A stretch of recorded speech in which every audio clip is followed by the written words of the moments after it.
Varicose veins కి సరైన చికిత్స కోసం సంప్రదించండి ఎవిస్ హాస్పిటల్. అంటే ఉపవాసం ఉండటం, మనం ఏకాదశికి ఉంటూ ఉంటాము, అట్ల తద్ది ఇట్లా కొన్ని ప్రత్యేకమైన రోజుల్లో ఉపవాసం ఉంటాం. అది ఆధ్యాత్మికంగానూ మంచిది, ఆరోగ్యపరంగానూ మంచిది అంటుంటారు కదా. మీరు ఎక్కువగా నేను మీ నోటే వింటూ ఉంటాను, ఈరోజు ఉపవాసం చేయ, ఈరోజు ఫాస్టింగ్ తినలేదు, నిన్న ఏకాదశి అట్లా చెప్తూ ఉంటారు కదా.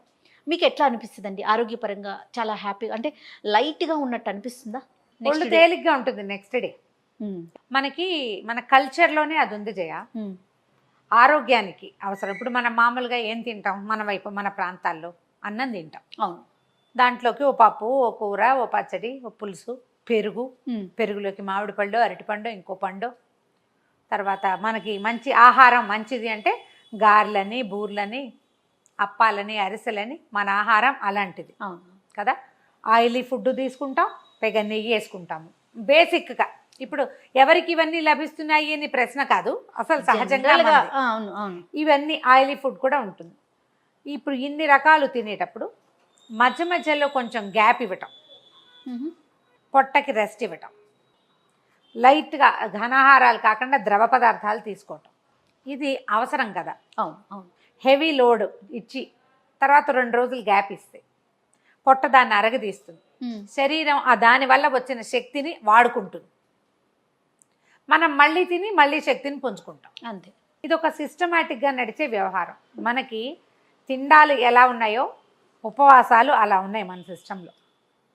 కార్తీక సోమవారాలు 4, 2 ఏకాదశులు, కార్తీక పౌర్ణమి, కార్తీక అమావాస్య, ఎన్నైనాయి అవో 4, ఇవో 2, 8 రోజుల పాటు మనం ఖచ్చితంగా ఉపవాసం ఉండాలి.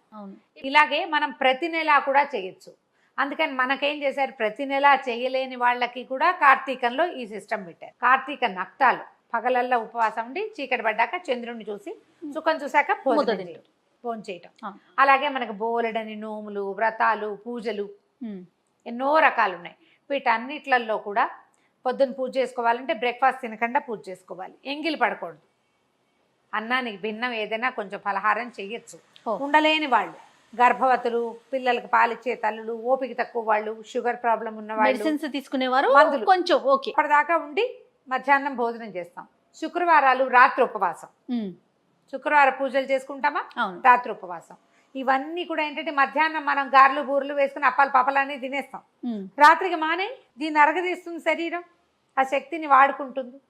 ఇలా మన సిస్టంలోనే ఇమిడ్చి పెట్టారు. ఓకే. ఇప్పుడు ప్రత్యేకమైన రోజులు కాకుండా రమ్మగారు, వారంలో కూడా ఒక రోజు, ఈ రోజు నేను ఫాస్టింగ్ ఉంటాను, గురువారం నేను ఉంటాను, శనివారం నేను ఉంటాను, లేదా శుక్రవారం నేను ఉంటాను, అట్లా కూడా మనం అనుకుని ఆ రోజు చేస్తున్నాం ఆల్రెడీ. మనం అట్లానే ఉంటాం కదా. నేను శనివారాలు ఉంటాను, శనివారం నువ్వు కూడా ఉంటావు, శనివారం గురువారం అట్లా పెట్టుకుంటాం.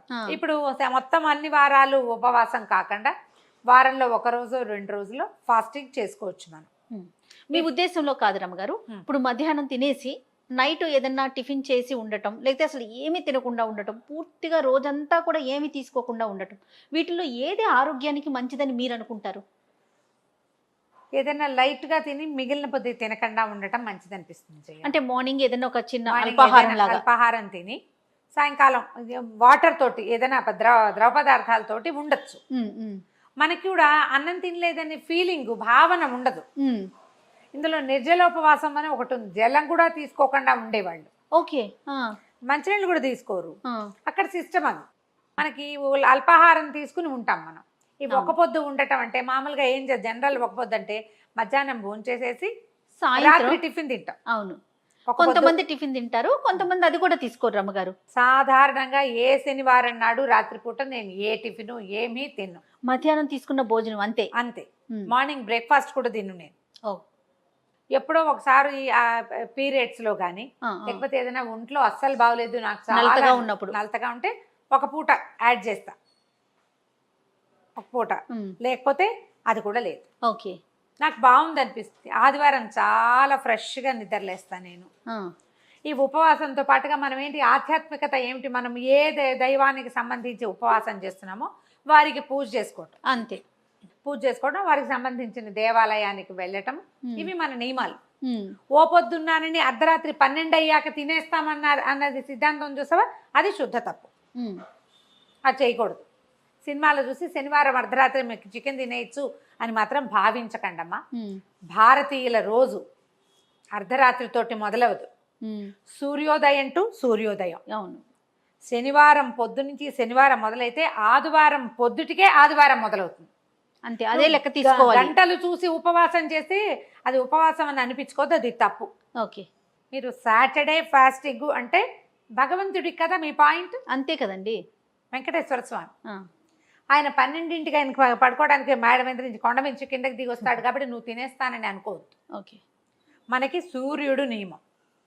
ఆరోగ్యపరంగా మీకు ఎలా అనిపిస్తుంది రమ్మగారు? లైట్గా ఉండటంతో పాటు శరీరం ఇంకేమన్నా బెనిఫిట్స్ ఉన్నట్లుగా మీకు, అంటే మనం సైంటిఫిక్గా చెప్పుకోలేకపోయినా సాధారణంగా అయితే ఎట్లా అనిపిస్తుంటుంది? ఏమో టాక్సిన్స్ రిలీజ్ అవుతాయి అనిపిస్తుంది జయ. మర్నాడు లైట్గా ఉంటుంది. లైట్గా ఉంది అంటే అర్థం బాగున్నామనే కదా. అంతేగా. ఒంటికి బరువు ఉండదు. తెల్లవారు హాయిగా నిద్రలేస్తాము.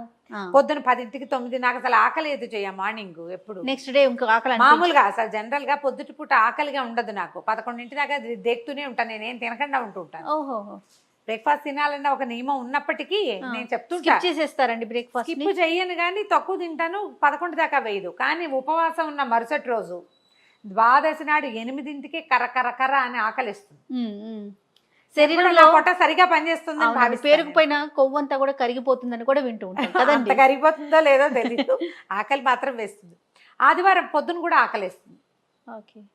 చాలా గంటలు గ్యాప్ ఇస్తే లోపల అవయవాలు దిగడీకృత ఉత్సాహంతో పనిచేస్తాయి అనిపిస్తుంది. ట్రై చేసి చూడొచ్చు కదా. ఎవరికి వాళ్ళు చేయొచ్చు కదా. ఈ ఫాస్టింగ్ ఏ రోజు అయితే ఉంటామో మనం ఆ రోజు ఉదయం కూడా ఎక్కువ ఆయిలీ ఫుడ్స్ అవి తీసుకోవద్దు. ఓకే.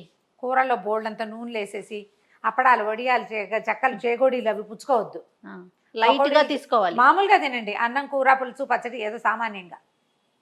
జంక్ ఫుడ్ అవి తీసుకోవద్దు. వాటర్ ఇంటేక్ పెంచండి.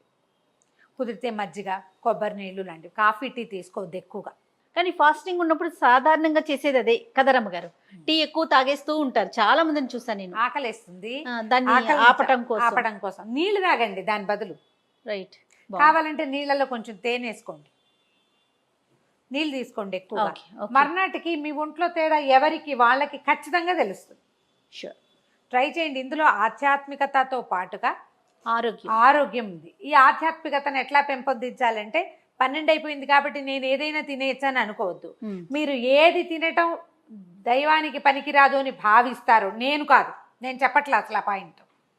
ఇది దేవుడికి పూజలకి పనికిరాదు ఈ పదార్థం అని మీరు ఏది భావిస్తారో దాన్ని తినకూడదు. రైట్. అది ఏదైనా కావచ్చు, అది మీ ఇష్టం. అంతే. మేమేం భావించమండి, అది కూడా మీ ఇష్టమే. నేనేం చెప్పను దానికి. భావిస్తే మాత్రం అది తినద్దు. నా స్ట్రిక్ట్ రూలు శనివారం నాడు ఉల్లిపాయ నో, నేను చేయను. పండగల్లో కూడా మేము చెయ్యము. అవి మాకు పనికిరావని భావిస్తాను. నివేదనకి పనికిరావు, తినడానికి పనికిరాదు అని చెప్పి మీ పద్ధతి అది. నా పద్ధతి అది. మా ఇంట్లో మిగిలిన వాళ్ళ సంగతి కూడా నాకు తెలియదు. నేను మాత్రం ఈ సిద్ధాంతం పెట్టుకుంటా. ఈ రోజు నేను చేయను అంతే. మీరు కూడా ఏదైనా ఒక సిద్ధాంతం పెట్టుకోండి. ఎప్పుడు కూడా జీవితం సిద్ధాంతము నియమము ఈ రెండు ఉంటే చాలా బాగుంటుంది. అంతే. అది తప్పొద్దు. మీ సిద్ధాంతాన్ని మీరే బ్రేక్ చేయకూడదు. మీ రూల్స్ మీరే బ్రేక్ చేయకూడదు కదా.